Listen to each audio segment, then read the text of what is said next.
Welcome to 07, and we live in very interesting times, and we have a lot to talk about. We announced a lot of new things at Vegas this week, and so here with me to talk about some of those things are CCP Fozzie and CCP NULLABOR. Welcome to the show. Glad to be here. Thanks for having us.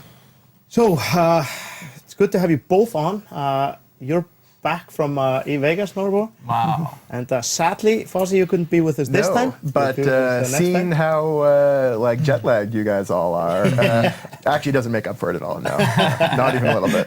It's good. It's a nice try. It's a nice try. Yeah. We just got back. I haven't even had time to like wash this shirt. It still smells like alcohol and sweat, and it was a really great time. Yeah, I can smell it, but nobody bad choices and regret. Yeah. It's good for TV. So, all right. So. Let's just recap a little bit. We are releasing completely new structures in 3 sizes, where even the smallest of them is pretty gigantic and the others even more so. Yeah, just the reaction from the crowd was fantastic. We had the little one, the medium, is 50 kilometers across. That's still, pretty big for a player-built thing. So, and these are going to be a lot of fun.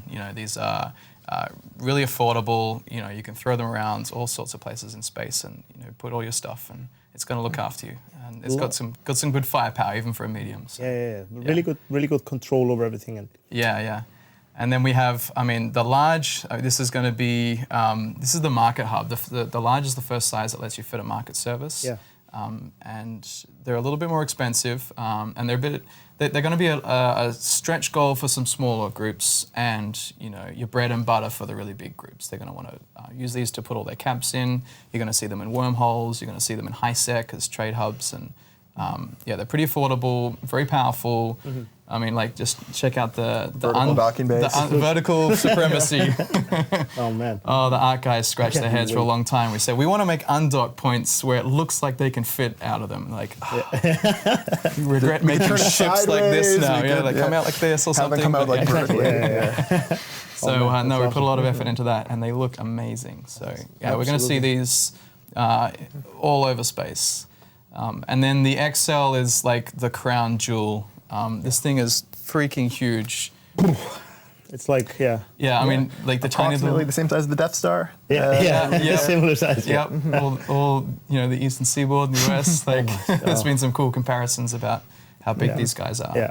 And look at the little Titan. The little cute Titan. And you can see tiny little, these bigger sections below, they still look small. Those are the cap undocks, and then the really little ones are the sub-cap undocks. So this thing's huge. It's got the best firepower. It's going to be basically the biggest alliances will be staging out of a platform like this. Yeah.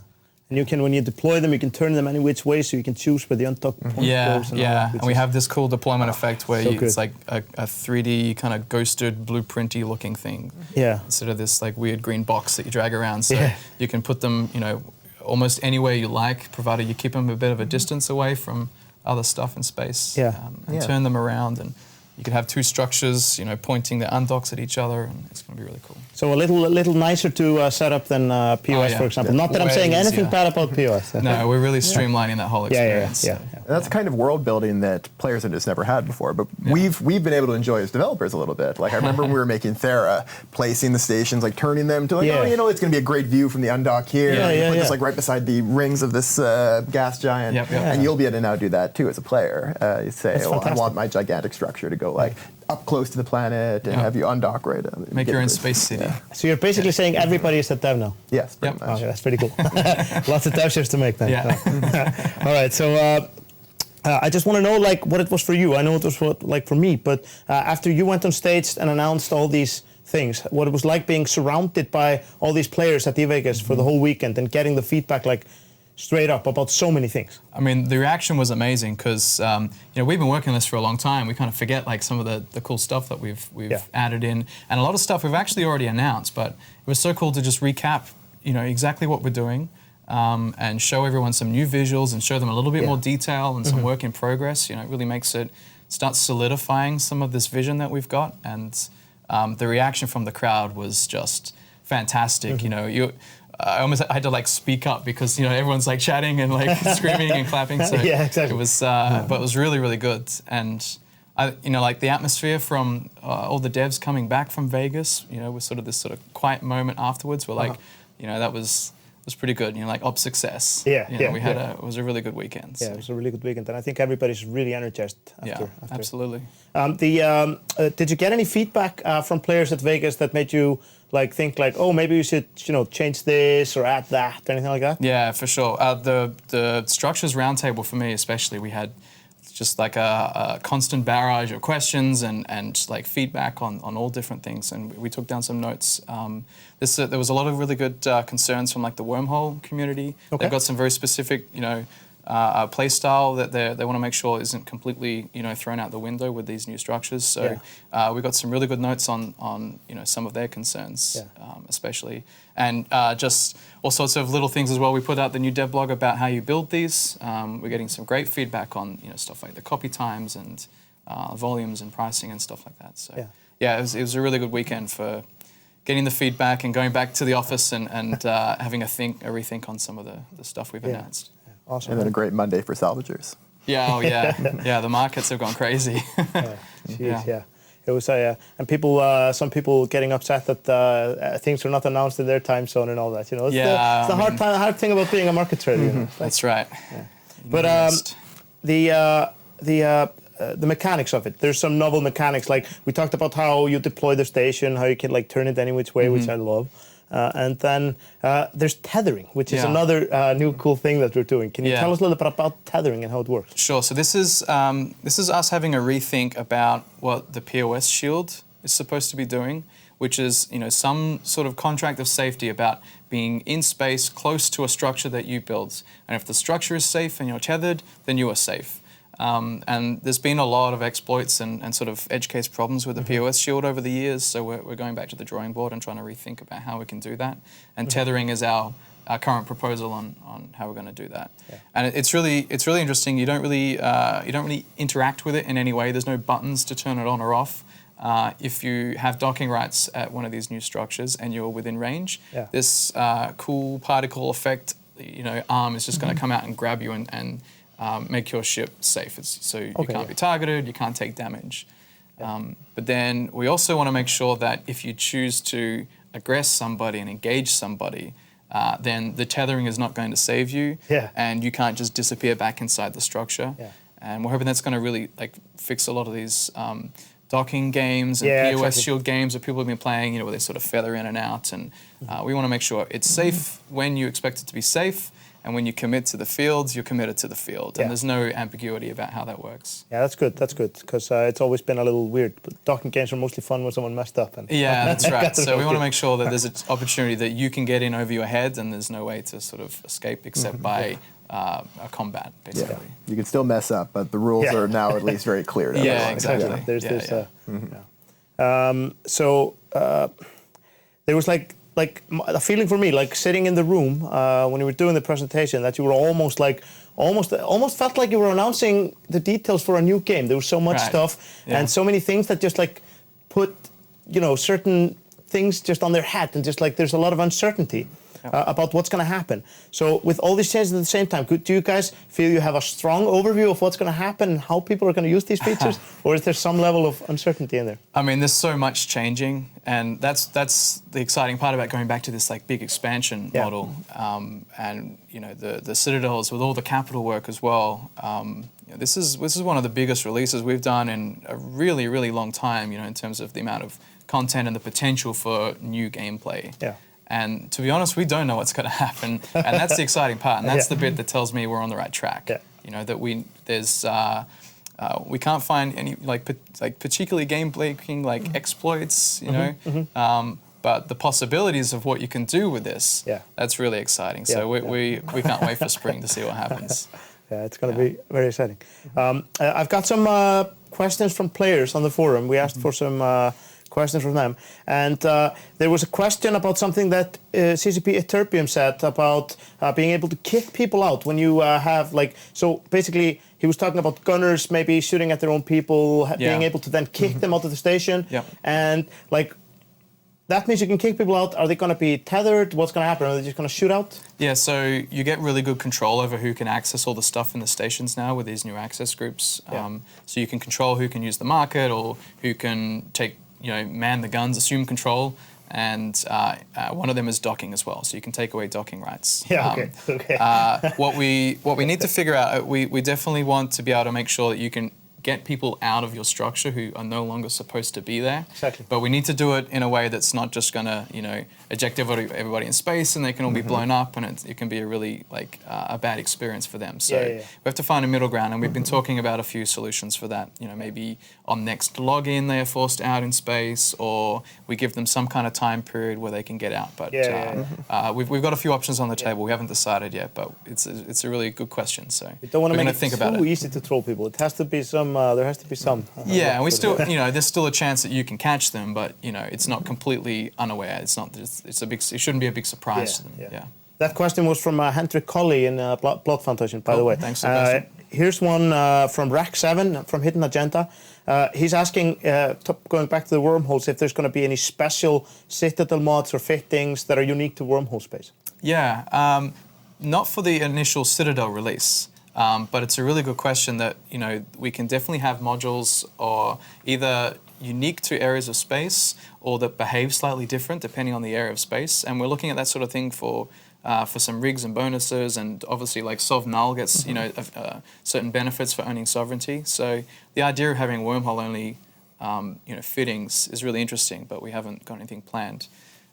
We are definitely looking at changing some of the behavior about structures in wormholes though, because of the just the realities of living in that space. So reinforcement times work a little differently. They're shorter. You don't get a week-long siege. It's only 48 hours. We're looking at tweaking anchoring times potentially as well for wormholes and for Sov Null, just to make sure it's a bit harder to, as an attacker, to set up a beachhead. Suddenly a whole bunch of structures Suddenly everywhere. Citadels, So we're looking at a few options where we're tweaking the gameplay specific for that space. But the fitting idea is really interesting, so we'll have a think about that. I like that we're kind of protecting wormhole space a little bit, or that play style. Just maintaining its make uniqueness. Sure that keeps its uniqueness. So Max Fubardigus from The Scope, he asks, and he obviously has 700 billion he can't get rid of. How far ahead will the Citadel BPOs be released? Good question. So we're going to change some of the construction components for the Citadels that are used to build the Citadels. And those changes will probably be released before the Citadel expansion. I don't have a date for that yet, but we're going to give you a little bit of time to work on the new construction components beforehand. Nice. And there's some new blueprints there, so you can research those up and build the components required. So there's not like a huge gap between the huge lag. And it'll be partially repurposing some of the old components for station reusing some of the existing ones and then some new ones. So we'll give you some time to prep for that change, the rebalancing of all of that. But then the Citadel blueprint itself is coming out when the Citadels come out. Awesome. So there'll be a little bit of lag time before we see the first ones based on how long they take to build. And I'm pretty sure we'll keep track of who the first people to deploy each size is. And then the first one to blow them up. This is all coming in spring 2016, so we'll have plenty of time. You'll be on back again to talk about more details as they emerge. Let's do it. Want to talk a little bit about capitals now. Yeah.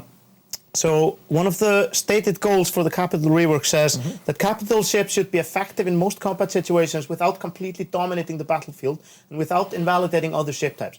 So what are you guys doing to make sure that these gigantic ships don't dominate the battlefield every time? I think the most important thing we're doing there is making sure there's always counterplay. And we're doing that with the Doomsdays and the other super weapons through making sure there's telegraphs and there's the ability to move and actually get out of the way. A lot of these are going to take a little while to charge up. They're going to allow players who are on their toes, who see it coming, who can actually react to it, to be able to avoid the damage or reduce the damage they're taking. And you'll also be able to interact with the capitals with a much larger variety of ships now. So you'll be able to they'll be much more vulnerable as well as being very powerful. It's really exciting because independent movement now is super important, right? Not just not just anchor up. Like your position, you might need to move a different direction to somebody else. It's more active piloting. Like if if somebody gets the capacitor bomb on them, you will then do damage to everyone around you, all of your allies, if you're close to them. After a certain amount of time, you need to be able to react to that. You need to be able to get everyone away from you, and that kind of reaction, I think, if you do it really well, we'll be able to essentially negate it. But of course, you'll always be able to find people that aren't on their toes. Yeah. Okay. So carriers are sort of being moved away from their logistics role that they kind of just fell into, and Force Auxiliary is coming in. Yeah. So tell us about Force Auxiliary. So it's a new class of capital ships, one for each of the main races. So we've got the image here with the main roles. These are the big 3 roles for capital ships. There are, of course, more roles, like there's the Rorqual, which we'll talk a little bit more later. But Force Auxiliaries are going to be taking that triage role from carriers, and there'll be a dedicated ship for that role. So it'll be much clearer to know what ships are the logistics backbone of a capital fleet. And also, it's allowing these new ships to be balanced individually for triage. They don't have to, we don't have to make them ships that are so kind of multi-role that it's impossible to balance them properly. Okay. Yeah. And so carriers are going to be ships that are going to require a little more piloting skill with the squadrons and the micromanagement with that. And then we had the added camera controls that we talked about. Yeah.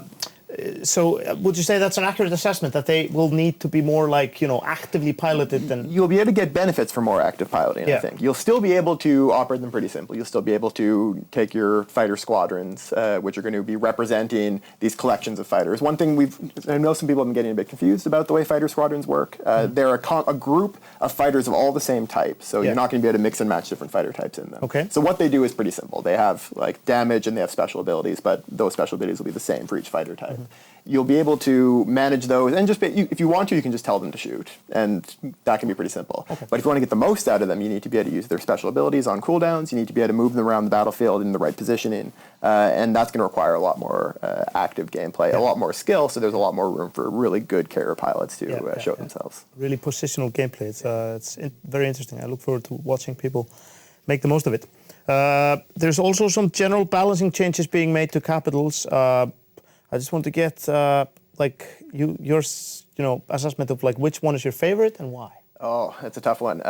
Adding a whole bunch of new modules is really great. That's one. But I think probably my favorite is replacing the immunity to electronic warfare on the supercaps with electronic warfare resistance for 2 reasons. One, it gives us a tool that we can then actually use elsewhere as well. Like this ability to have more granular control about how resistant you are to E-War, which can include all kinds of different effects, is something we can use in a bunch of situations in the game, which is really great. But also, it's always been a bit of a Uneve-like thing, that you could have these big ships that new players just can't interact with in any way. It's not that you're just weaker against it with a Rifter. You just he's going to be able to warp off with his Titan. You can't stop it. it. So binary. It's like you're playing a different game. But what's important is that now you'll be able to, with enough Rifters, tackle a Titan. It'll have a very high warp core strength, so it'll take a lot of ships. But you'll be able to do something, and so making it so that every player, no matter how new they are, can have an effect, I think is very key. And that's pretty core to the promise of EVE. Yeah, I think so. I definitely agree with that. And there's also with not being able to refit with weapon timers and that stuff. That's pretty interesting stuff. Takes away a lot of. It's a very big change. Yeah, very big change. It makes people have to commit to certain decisions and mix their fleets so that it's. We've been getting a lot of feedback on that. I know there's a lot of people that are asking us not to apply it to triage and stuff like that. And it's possible that may end up being the solution we go with. But I think one thing people should keep in mind is that we're building the new triage ships, the Force Auxiliaries, up from the ground up. So we can actually design the stats of these ships. We can design the core stats with the fact that them not being able to refit in mind if we do go that way. So I think we'll be able to make sure that it's fun gameplay and that they're powerful enough. Yeah. And there's a lot of detail still to come about that, and we'll have you on to talk about that again.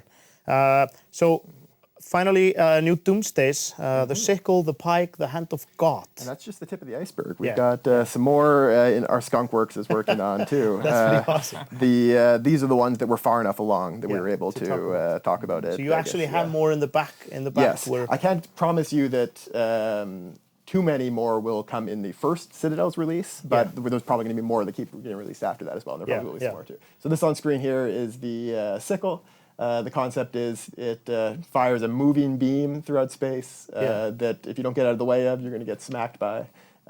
We think it's a very fun, interactive piece of gameplay, both for the Titan using it, especially in a fleet environment, because you have to make sure that you don't neutralize your own fleet. Exactly. And also fun to play against. So amazing. Can we have it make lightsaber noises? Oh yeah, there can be a special. There was a lot of requests at Vegas actually to make a mining doomsday laser. Yes. You like cut through the asteroid belt. It'd be great if two sickles from different sides would like connect and then stop each other. Don't cross the streams. So so we have some questions from players.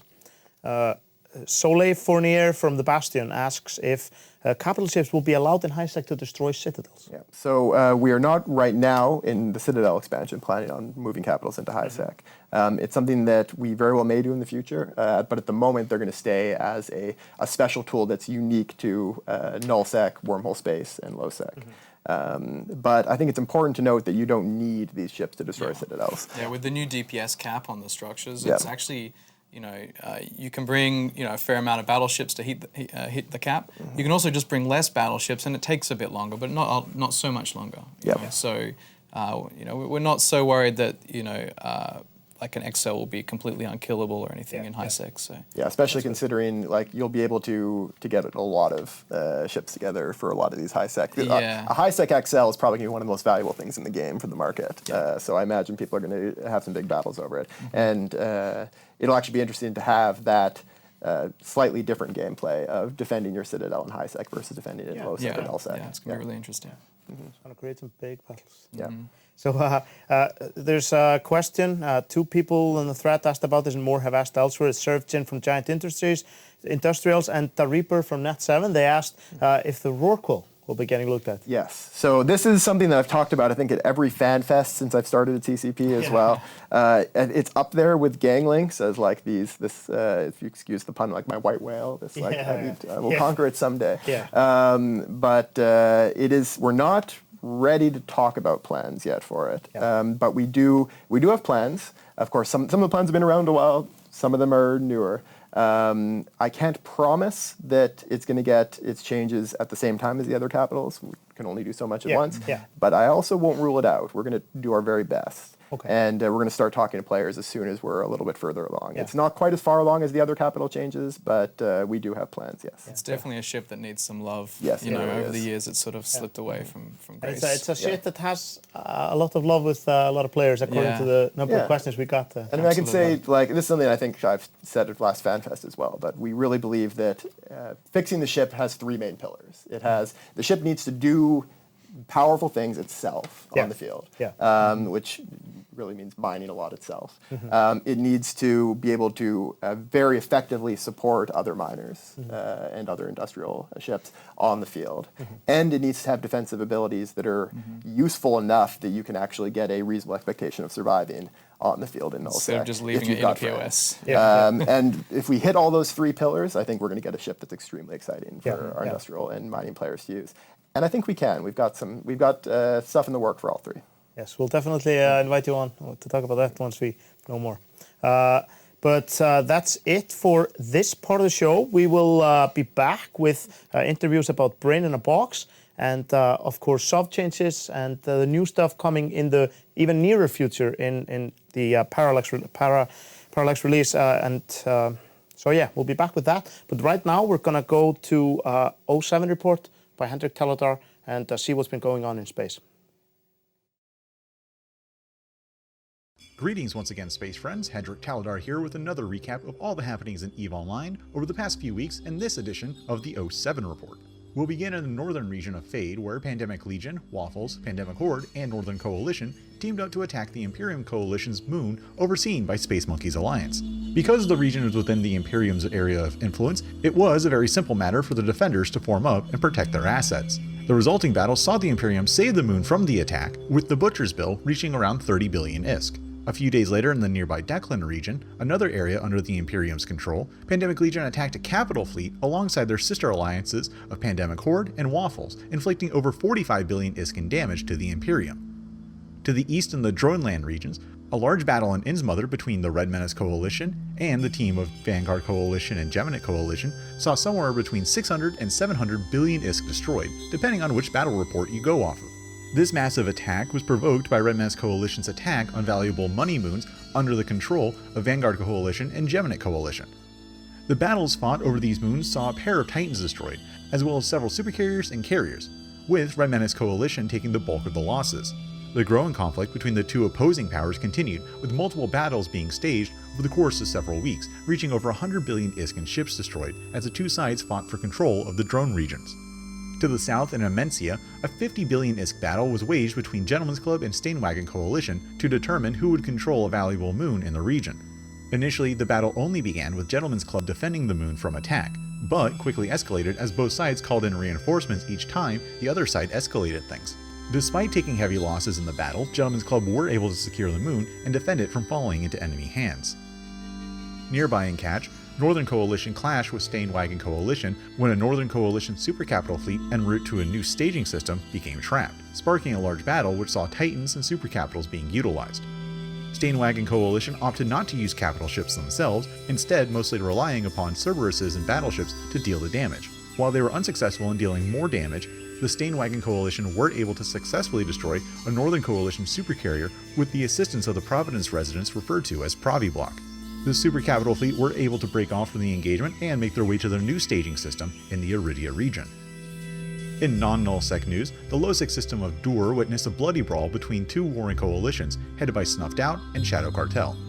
These two groups have been fighting for months over control of valuable resources located within the Placid region. While Snuffed Out and their allies relied upon the usage of supercarriers, Shadow Cartel and their friends utilized a battleship fleet.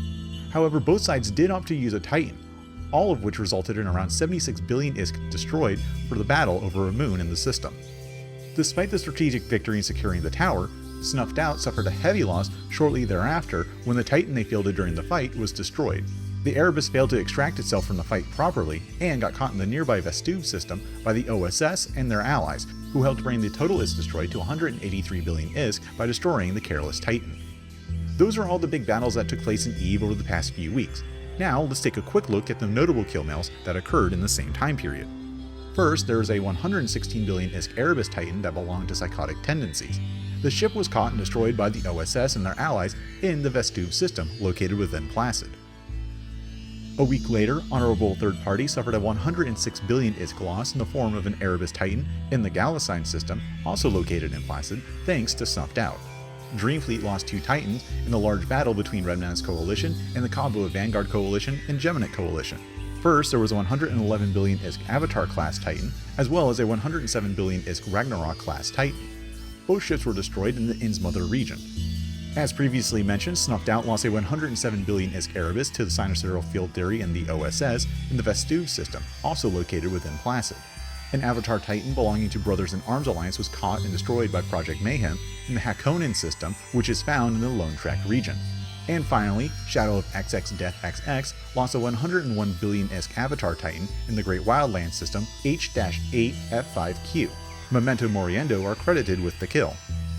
Alright folks, that's been the 07 report. I am Hendrik Taladar, and as always, I will see you next time.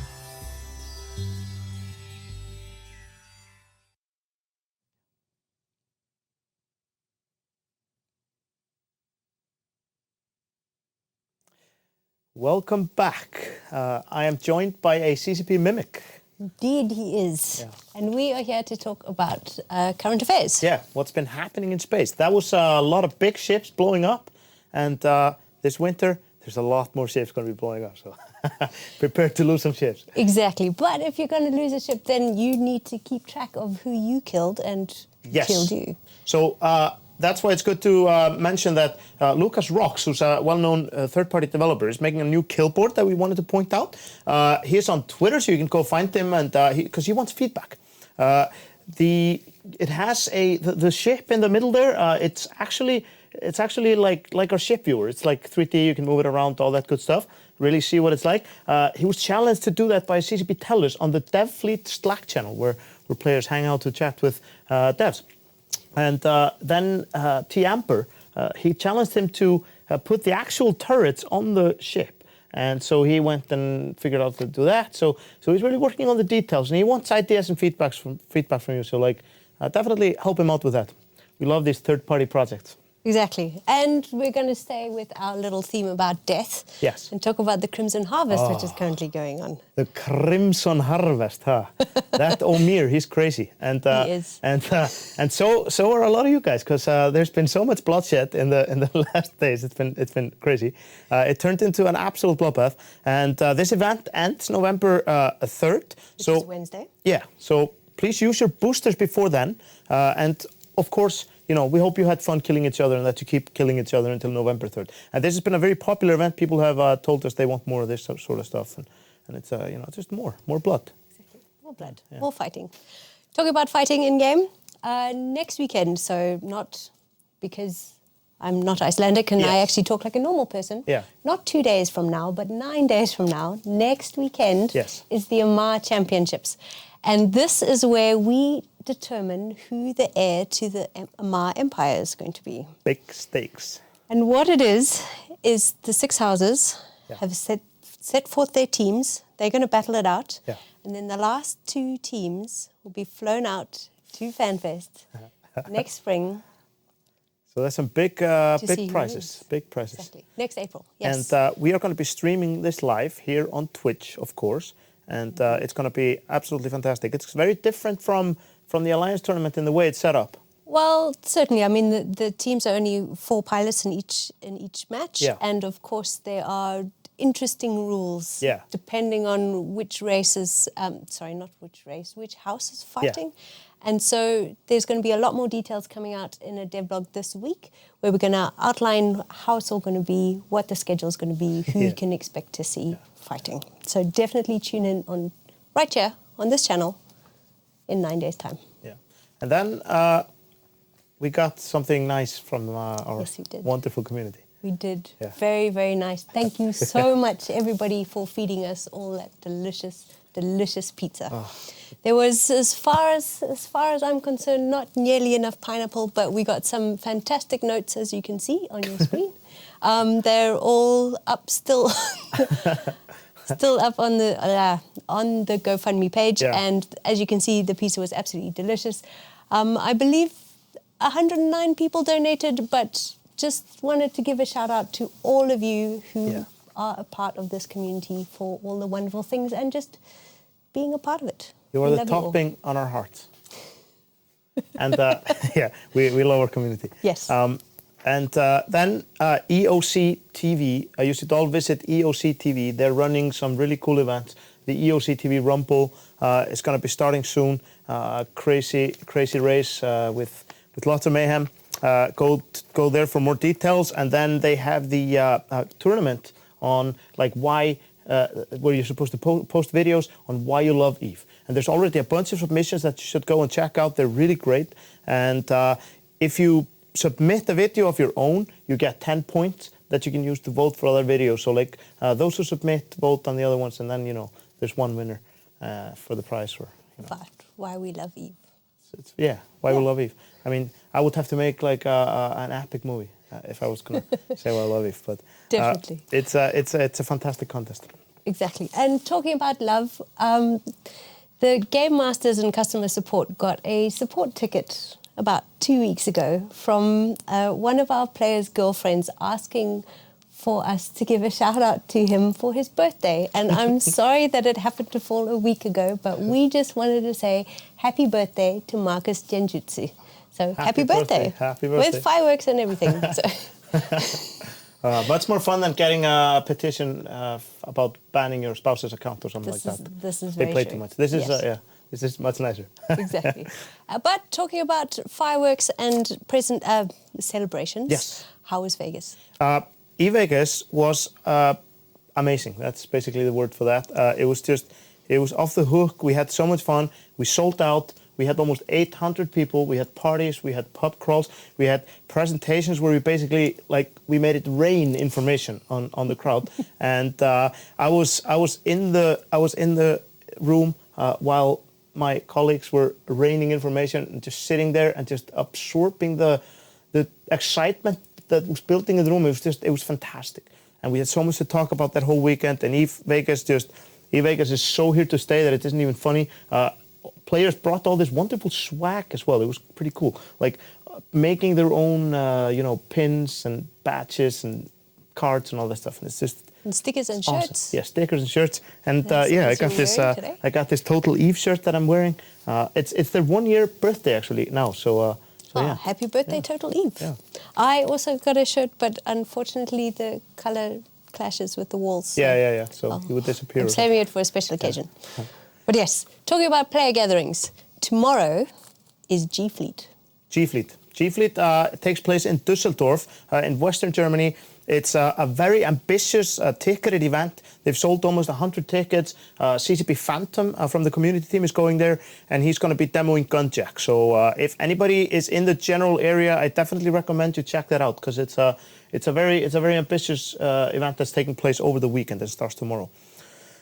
Then we have one further away. Yes, only slightly, but wanted to give a special shout out to Draken, who's organising the first Eve Dubai, which is tomorrow. And I'm very sorry that we couldn't delay the 07 show so that you could watch this in the pub during your meet. But still, yes, have an awesome time. I'm sure it's going to be great. And shows how we're taking over the world, all parts of it. Exactly. And then we have a very special event actually coming up in November, and that is Eve London. Eve London has been running for 10 whole years, and they have this wonderful logo now. I really love that. Great design. They've been doing this for 10 years. Dmitry Slavic has been running this, and he always packs the bar.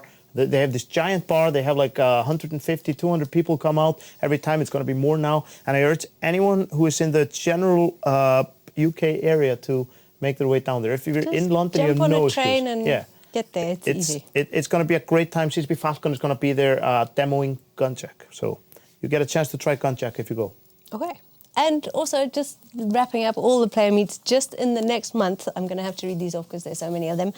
Just in the next month, we've got Detroit, Ottawa, Melbourne, Miami, Houston, Glasgow, Marseille, and Vancouver. Yes.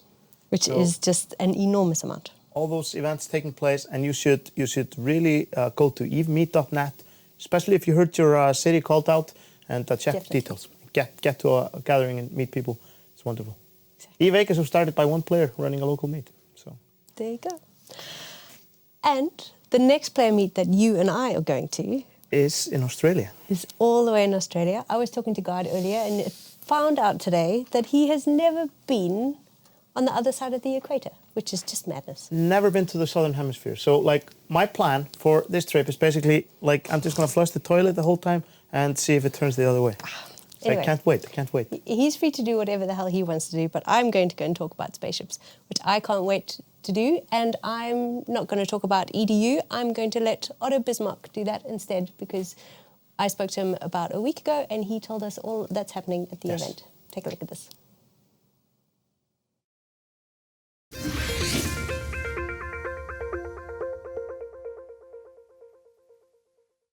Hi, I'm joined by Otto Bismarck, one of the co-organisers of the Eve Down Under event, which is happening on the 27th to the 29th of November down in Sydney. Hi, Mimic. I just wanted to find out what it takes to be an organiser of something like Eve Down Under and what somebody might be able to expect at the event. To be I suppose, a large event like this, a lot of patience and phone calls during work hours about organising who's going where and what's happening when. And as for what to expect, Eve Down Under is essentially modelled after FanFest, so we've tried to get all the aspects of FanFest, but in a more geographically local position in Australia. So it's held in Sydney, Australia, and we've got 5 developers coming. So CCP Guard, Mimic, Cognac, Puck, and Larrikin are all coming back, all coming to Australia. Some of them are coming back.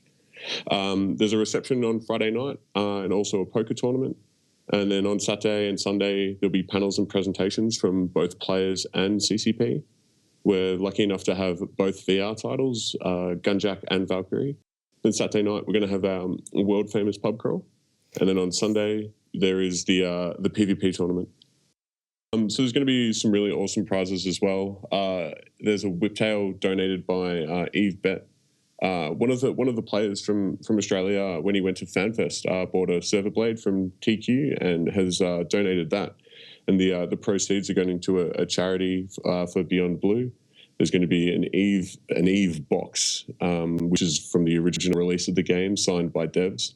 And also there's 2 Lenovo gaming laptops that we're giving away. The first one will be given away to someone who has bought their ticket before the 1st of November. And then the second one will be drawn out at the event on Saturday. And more information and tickets are available now from www.evedownunder.com. Okay, great. And just before we sign off, is there anyone that you'd like to give a shout out to out there in the universe? I'm going to give a shout out to C4W3, who runs the Care for Kids program in Eve, and he had a race around Eve last week, and I vaguely remember reading there was like 160 people racing around Eve. So if you can give something to that, that'd be super awesome. Like, these kids are having a bit of a rough time, and if we can help them play Eve, then that'd be awesome. And they also have an in-game channel, I believe, called Care for Kids. So yeah, they're a great movement, and they're doing a lot of work. I think they've got well over 30 kids that they're helping out and playing Eve now. Yep. So, okay, well, thanks for joining us, Otto, and we'll see you around. And for those of you who didn't know, CCP Guard and myself, CCP Mimic, will be on the Eve Down Under show tomorrow at 10:30 Eve time. So tune in at netgameradio.com. See you then.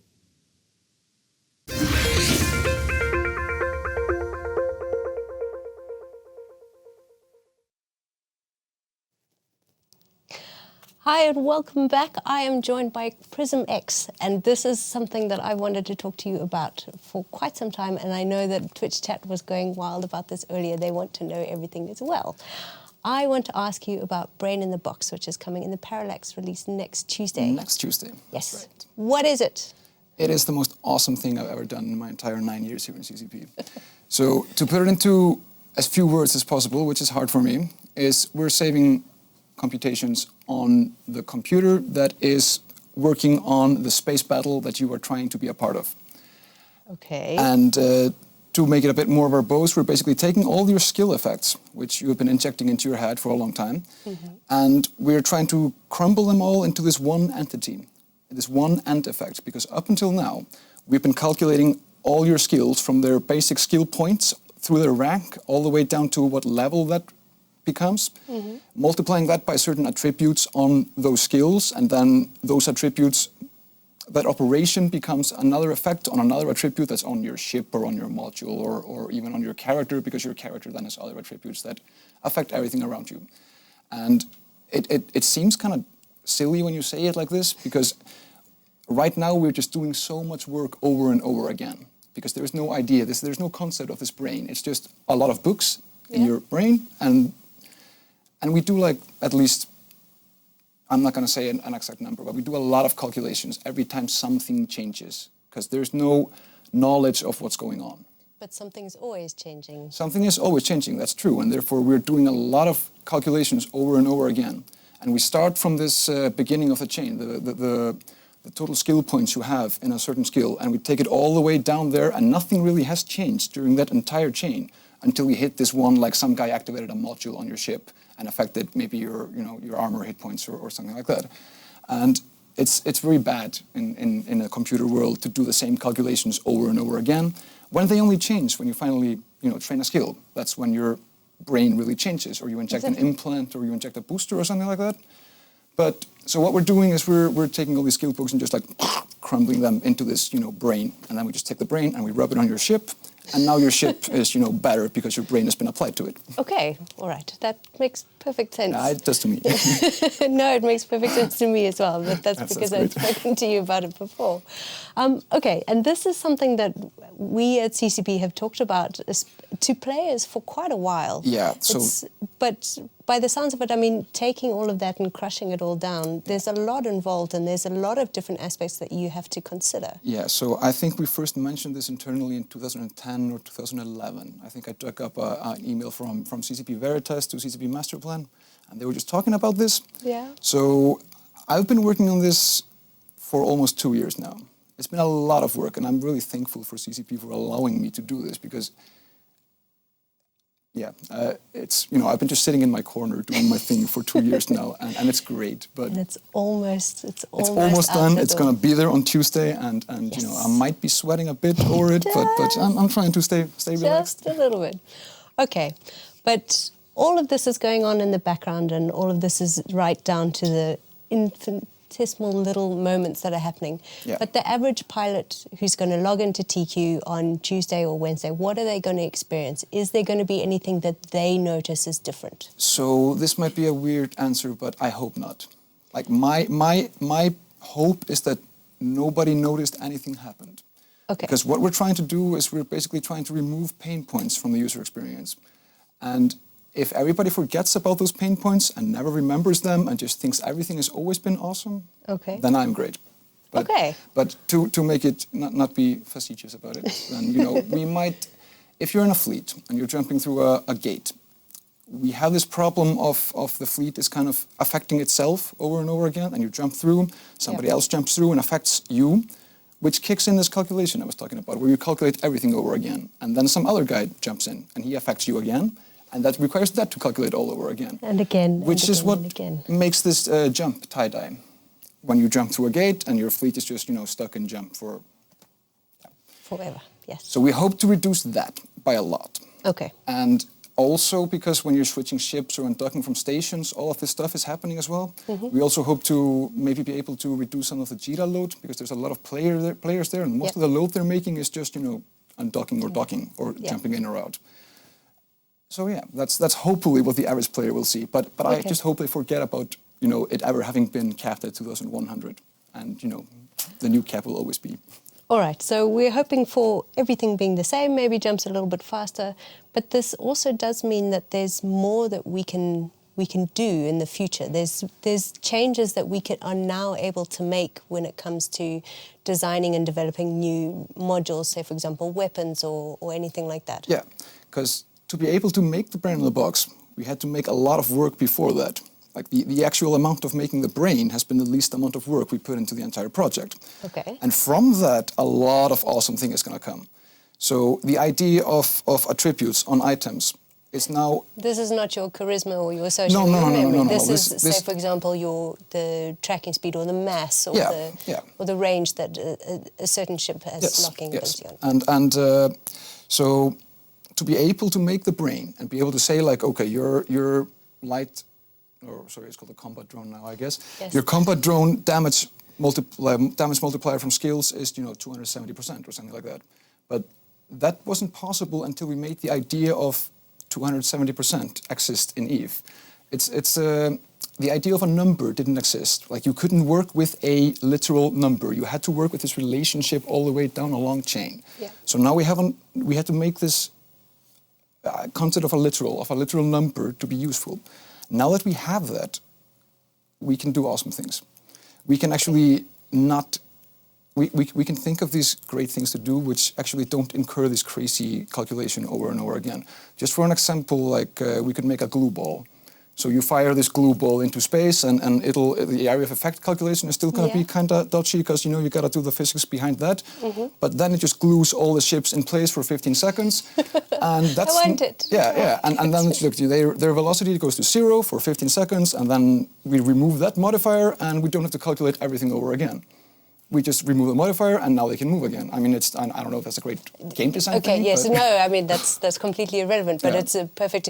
I can now have this area that this effect is attached to, and then I don't have to... And it's just so easy to remove it away again. You don't have to calculate everything again. And I mean, the brain in the box is about that, but to achieve that, we had to make that possible. It sounds kind of weird. No, I understand. And there was a lot of other stuff, like boosters should be more...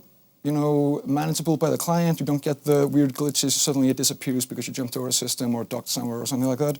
The effect has always been still on the server, but it's not been visible to the client. Skills are now just being handled by a completely different node than what the spaceship battle happens on. Okay. So that's not really relevant to the characters, I guess, but it's really, I think it's cool.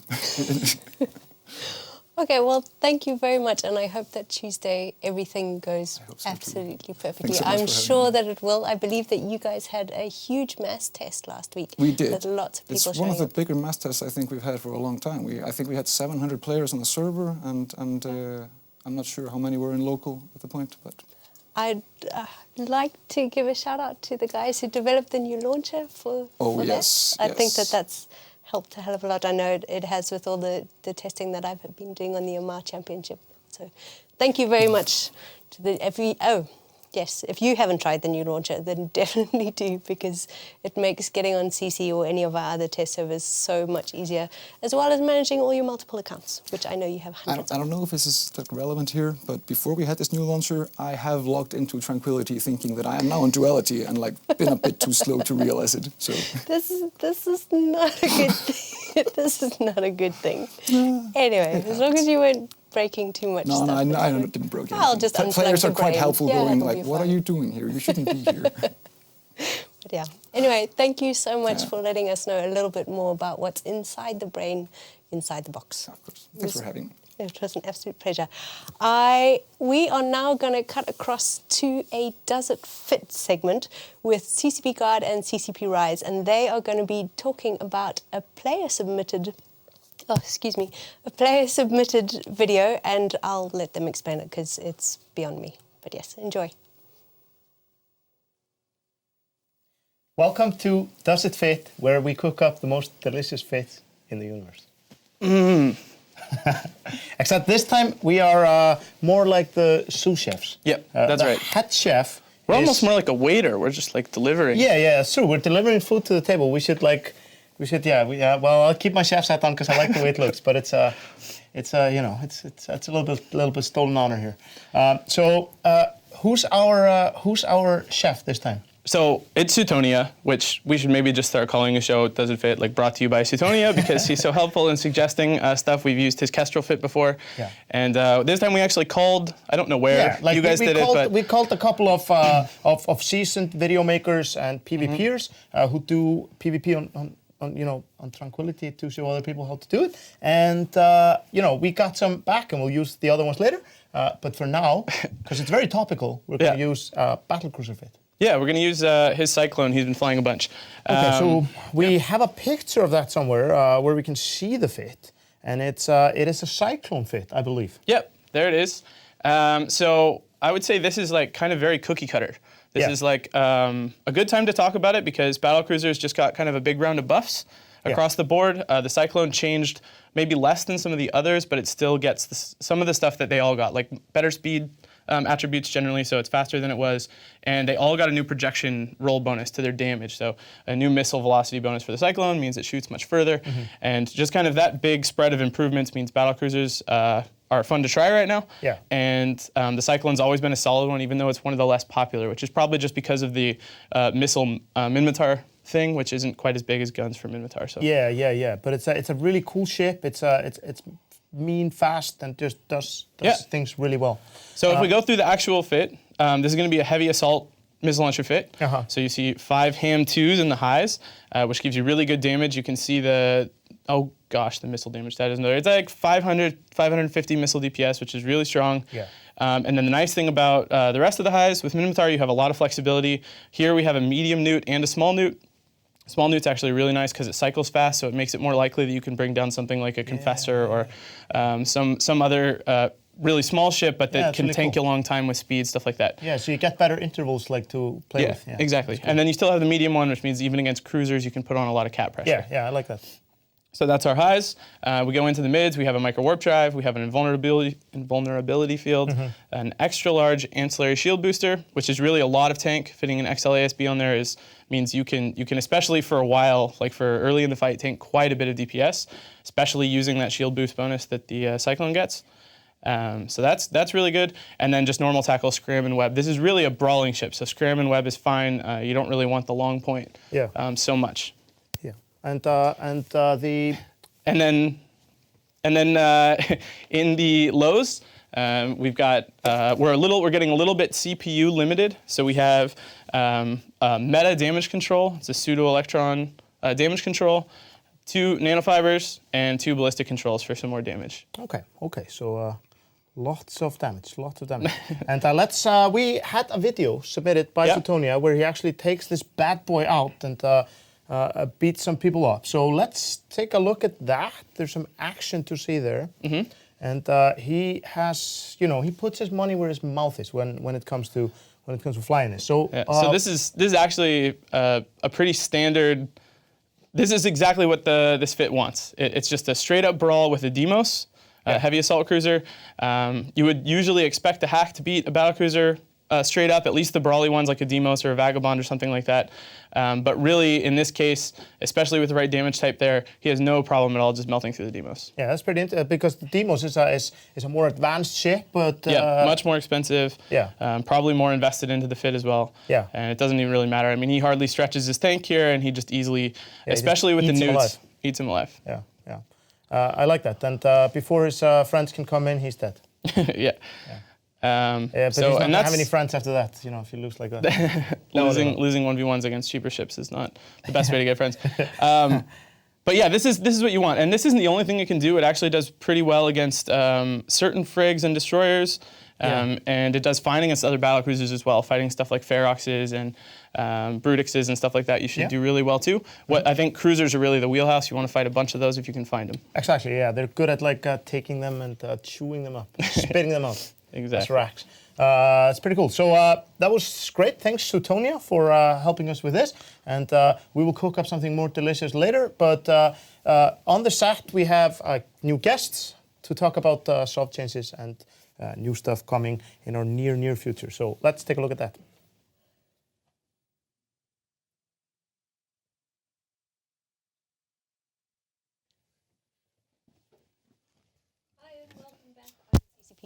And I am joined now by CCP Masterplan and CCP Fozzie, and we're going to be talking about not just what's coming up in the Parallax release on the 2nd of November, sorry, I'm getting my dates wrong, but also the Acheron release, which is in December. There's a lot of new shiny stuff headed your way this winter, and so we want to let you all know about it. But first, hello guys, I just wanted to start with you, CCP Masterplan, to tell us a little bit about the SOV changes that you guys have got going out next Tuesday. Yes, so we've got a bunch of things kind of following up on our sovereignty iterations. The first one we've got is the entosis regeneration. It's kind of going to help the defenders a bit more in when there's a structure that's kind of got some entosis progress on it from the attackers. It's going to slowly regenerate back to the defenders' favour.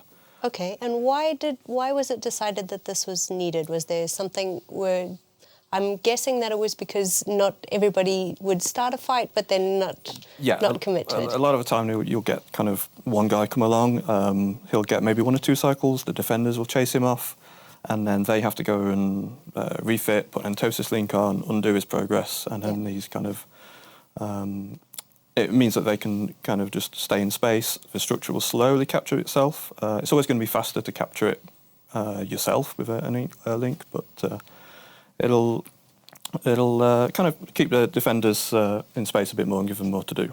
Okay, and does this apply to both the structures and the station services? So anything that you would capture with an entosis link, or is it just the structures? It will be stations, TCUs, iHubs, station services if they are not completely disabled. Okay. And command nodes as well. So capture events kind of now have a soft limit on how long they'll take because they will slowly capture themselves for a defender if no attackers turn up. But I mean, if you got to the stage where you're triggering a capture event and then you don't bother to show up to capture the nodes, it's a bit silly, but yes. Yeah, at that point, then the defenders are just going to keep it. You could still have a very long event if both sides are actively fighting over it for that whole time. Yeah. But yeah, a event that just nobody shows up for will have now an end. Exactly. Okay. So that's with the regeneration. I believe there's also blowing things up. Yes, so we've got the iHub upgrades as well that we've got. Yes, sorry, I was jumping ahead. Yes, I was talking about self-destruct, but we also have the iHub upgrades, yes. Yes, so this is one of the kind of things that came back from a lot of the feedback. People would mount kind of multiple iHubs with different sets of upgrade configurations, like we can see on the screen there. And some of these upgrades have a weekly bill, so they get quite expensive, especially if you're not using the upgrade at the current time. So this toggle is now going to let you kind of disable those and avoid paying the bill. If you want to use whatever the upgrade gives you, like the Super Cap manufacturing, you can re-enable it, pay the weekly bill up front, and then you get the services that the upgrade provides you. Okay, so it's not a way to dodge your bills, but it is a way to be able to online what you're using and turn off what you want. Yeah, it lets you control the bills quite a lot more. Okay, and something that's not quite related to Self, but it was sorted out by Team 50, and that is Scoop to Fleet Hangar, which a lot of people have been saying, yay! Yeah, I mean, the fleet hangars are quite large. You can deploy a lot of stuff from them. But if you wanted to change your mind and bring it back in, you just didn't have the space to bring it back into your normal hangar. So, which just doesn't make any sense. No, so now you can deploy it from the fleet hangar, you can scoop it back. This is the way we like it. Yeah. Okay. And now, the last one, which everyone is making a lot of noise about, and that is a reduction in the jump fatigue cap. And this is quite a harsh cut from a full 30 days down to 5. And what was it that prompted such a change? Why? Yeah. Well, other than very loud player feedback. Yeah, it's something players have been very kind of vocal about, talking for quite a long time.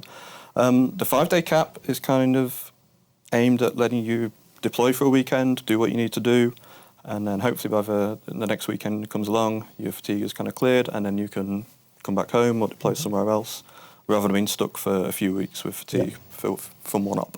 It also makes a big difference in making sure that you can't cause too much damage to your character. And that's the reason the cap was introduced in the first place, not so much to adjust kind of the optimal behavior, but make sure that through whatever decisions you make, you can get yourself in too deep of a hole. Yes. Yeah. Okay. All right. And I have a question from the players. I'm going to have to read this out because I'm terrible at pronouncing names. But actually, it's quite an easy one. Lucas Kell from Space Monkeys Alliance wanted to know, will the Entosis Link gameplay be replaced at some point with structure warfare once Citadels are in place?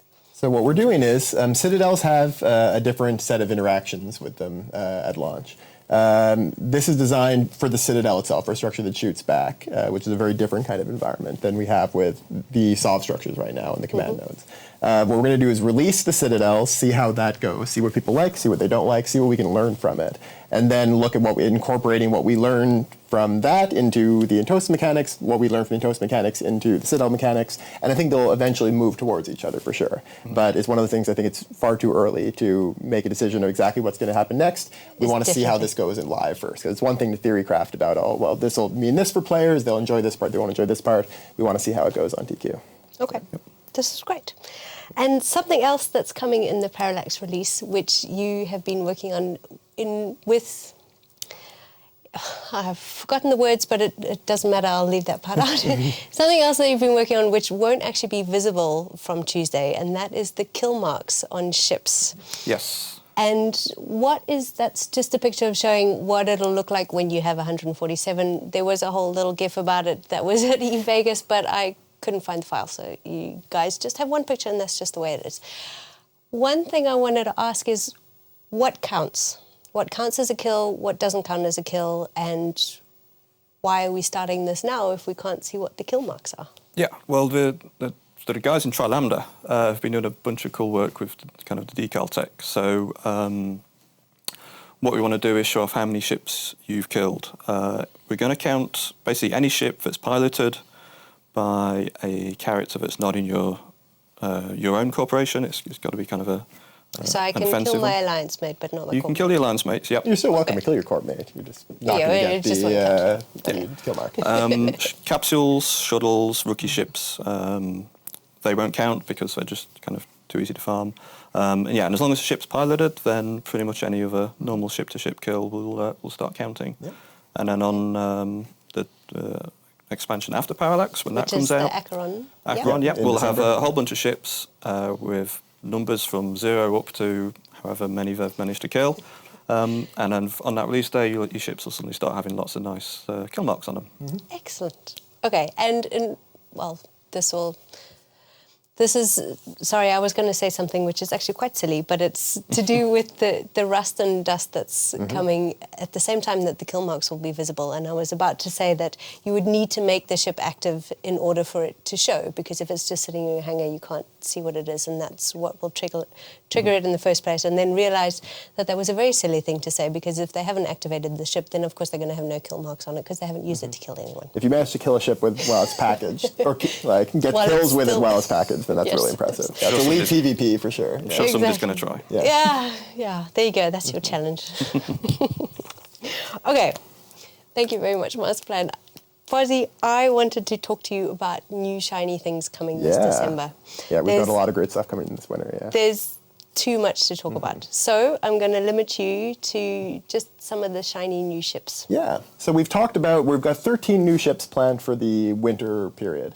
And we've talked in quite a lot of detail about 5 of them so far. We're not going to have stats to show at this show, but we are going to show off some names and some images.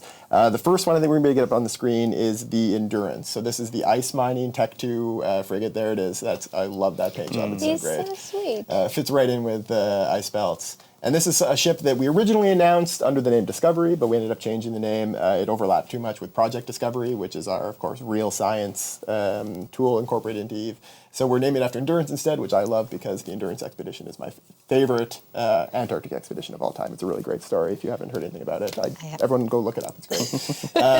And this is going to be a ship that uses cloaking devices, that has a very large cargo hold, is great for ninja mining. It's going to be the first time you'll ever be able to mine ice in wormholes. I think people are going to be very excited with the opportunities for this. I don't know why it looks so cute to me. It just looks neat and friendly, but yes, I'm sure as a ninja miner it'll be quite stealthy. I love every version of the Venture Hull. I think it's one of my favorite ship designs in EVE. The Venture, the Prospect, and now the Endurance are all really great looking ships. Exactly. Okay, so that's the first. Yeah, so we've also got a set of new Navy E-War frigates that we're introducing. So these are ships that use their E-War bonuses in some kind of unusual ways. I think we've got some images for those as well. This will be the first time that the official images for a lot of these have been shown off. The Amarian one, the Navy Crucifier, I think is the first one we got. There we go. That's another great looking. You can see the awesome new thruster effects actually on that as well. It uses tracking disruptors at really close range. So it's a very different. The tracking disruptors only really work within like 10, 12 kilometers. So you're going to have to come in really close to use it.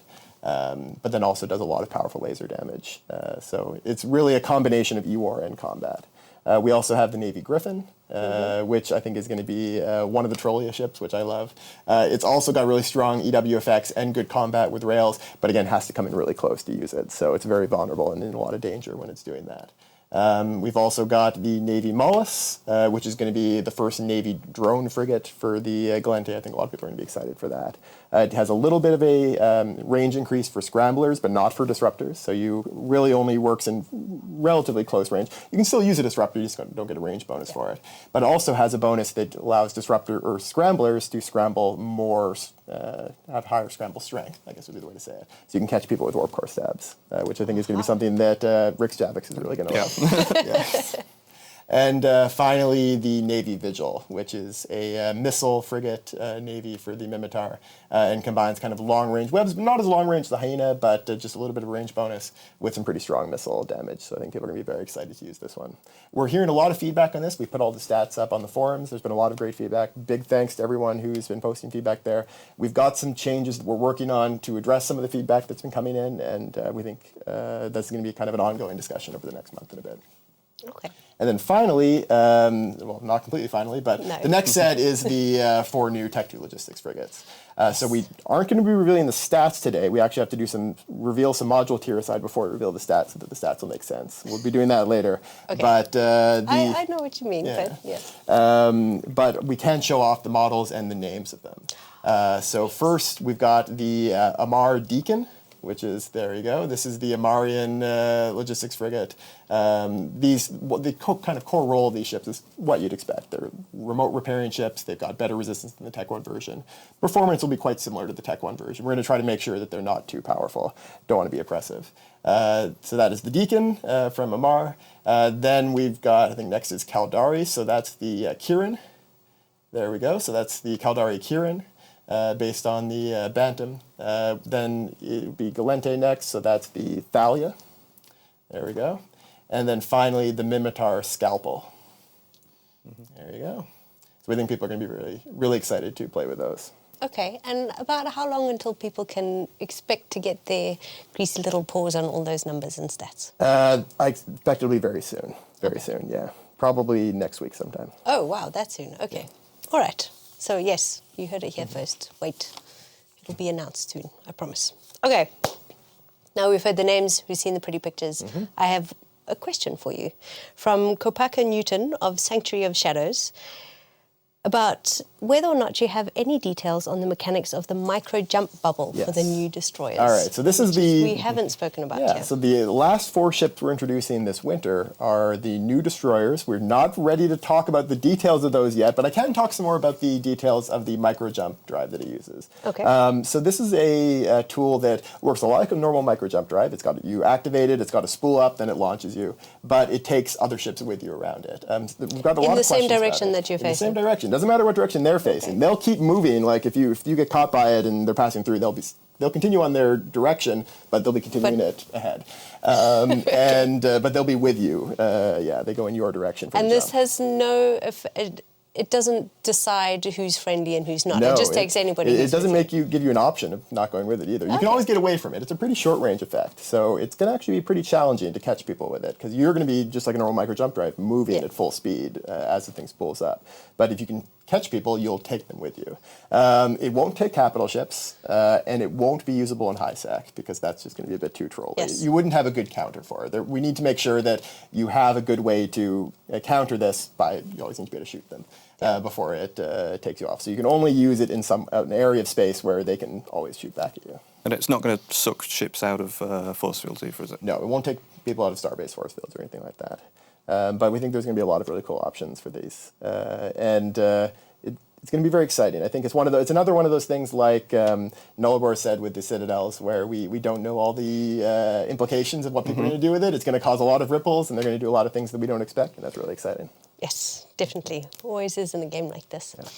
Well, thank you very much for joining us and for all the new shiny stuff. Okay. And that's it for all of us. I believe God is going to quickly run back onto the set to say goodbye to the rest of us. He's hiding over there. There you go. There you go. Anyway, thank you from all of us here on the show. We've had a wonderful time telling you all this wonderful new stuff. And be sure to keep an eye out for all the devlogs and announcements that are going to be coming up next week about the Amar Championships, which start next week. A bunch of new things that are happening in the winter release, Acheron, and of course we've got the Parallax release on Tuesday. And definitely go and check out evemeet.net for all the player gatherings that are happening, some of them even starting tomorrow. So thanks for joining us and fly safe.